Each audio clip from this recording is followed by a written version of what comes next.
నార్మల్‌గా అందరి ఇంట్లో షిట్జు, పొమరేనియన్, ల్యాబ్, జర్మన్ షెపర్డ్ ఇలాంటి డాగ్ బ్రీడ్స్ ఉంటాయన్నమాట. మా ఇంట్లో ఉన్న బ్రీడ్ అయితే లాసా యాప్స్.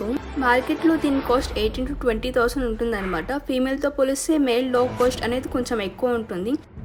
ప్రతి ఇయర్ మీరు 2 మంత్స్‌కి ఒకసారి డీవార్మింగ్, వ్యాక్సినేషన్ చేపిస్తూ ఉండాలన్నమాట. దీనికైతే మీకు హాస్పిటల్లో బుక్ కూడా ప్రొవైడ్ చేస్తారు. So vaccination is compulsory. Starting మా మదర్కి డాగ్స్ అంటే ఇష్టం లేదు, కానీ చాలా ట్రై చేసి ఒక్కసారి ఫైనల్గా మేము డాగ్ తీసుకొని వచ్చామన్నమాట. అప్పుడు వేదాకేమో 2 months of age. Starting first రోజు అయితే మా మదర్ తిట్టింది, కొట్టింది, కానీ ఇప్పుడు మాకన్నా మా డాగ్తోనే ఎక్కువ టైం స్పెండ్ చేస్తుంది. వేదాకి ఇప్పుడు 5 ఇయర్స్. ఈ 5 ఇయర్స్లో మేము అబ్జర్వ్ చేసిండేది ఏమంటే, ఈ ఫుడ్ ఎక్స్పెండిచర్ అయితే మనకి మినిమం 2000 అవుతుంది. ఆ వేద అయితే ఫుడ్ సరిగ్గానే తిందు. మేమైతే చాలా ఫోర్స్ చేసి తినిపించాలి.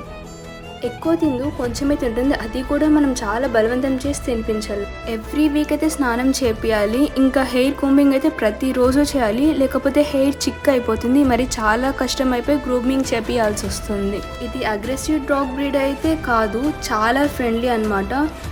ఫ్రెండ్లీ అని చెప్పేసి మనల్ని ఎవరైనా ర్యాష్గా చేస్తే సైలెంట్గా ఉంటుందని చెప్పేసి అస్సలు అనుకోవద్దండి. ప్రొటెక్టర్గా కూడా పనిచేస్తుంది. లైక్ ఇట్ కెన్ డిటెక్ట్ అనమాట. ఎవరు థీఫ్, ఎవరు ఎలా బిహేవ్ చేస్తారనేది పసిగట్టేస్తుంది. బయట వాళ్ళు ఎవరైనా వచ్చినా కానీ ఇదేం వాళ్ళని కొరికేకపోదు, ఏం చేయదు. ఈజీగా ఫ్రెండ్లీగా వాళ్ళ దగ్గరికి వెళ్ళిపోయి బాగా టైం స్పెండ్ చేస్తుంది, బాగా ఆడుకుంటుంది. ఇది 24 hours ఆడుకుంటూనే ఉండాలని చెప్పేసి అంటూ ఉంటుంది. అంటే మీరు అర్థం చేసుకోవచ్చు ఈ బ్రీడ్ చాలా ప్లేఫుల్ అని చెప్పేసి. మా వేదాకైతే కంపల్సరీగా ఇంట్లో ఎవరో ఒకరు ఖచ్చితంగా ఉండాల. ఒకరోజు అయితే మేము మా ఫ్యామిలీతో ఒక టెంపుల్కి వెళ్ళాం. ఇంట్లో తను ఒకటే ఉండనమాట. ఆ రోజు ఎంత ఏడ్చిందంటే అసలు ఇంటికి వచ్చి చూసే కల్లా తన ఫుడ్ తినలేదు. తన ఐస్ అని రెడ్ అయిపోయాయి. దీన్ని బట్టి మీకు తెలుస్తుంది ఇది చాలా అలోన్ ఫీల్ అవుతుందని చెప్పేసి. మీ డాగ్ని ఇంట్లో ఒకటే వదిలేయకండి. ఇంట్లో ఒకరితోనే కాదు, ఎంతమంది ఉంటే అంతమందితో ఇది చాలా ఫ్రెండ్లీగా ఉంటుందన్నమాట. నార్మల్గా కొన్ని డాగ్స్ అయితే మదర్కి ఎక్కువ క్లోజ్ ఉండడం కానీ, లేకపోతే తనకి ఫుడ్ ఎక్కువ ఎవరు పెడతారో వాళ్ళతో క్లోజ్ ఉండడం చేస్తుంది. కానీ ఈ డాగ్ అలా కాదనమాట.